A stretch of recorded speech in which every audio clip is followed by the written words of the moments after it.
Hey everybody, you're on the GeekBox YouTube channel. Today I will tell you how to fix Samsung TV browser not playing video. Let's go. Why is this happening? The TV has very little memory and it is quickly clogged by the browser cache. Try cleaning your browser's cache. Open browser, settings.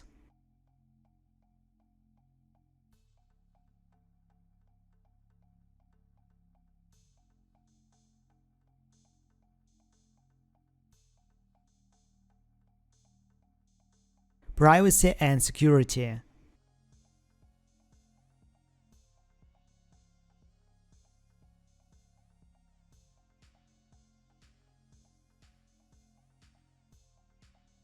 Delete browsing data. Delete. If this does not help, uninstall and reinstall the browser.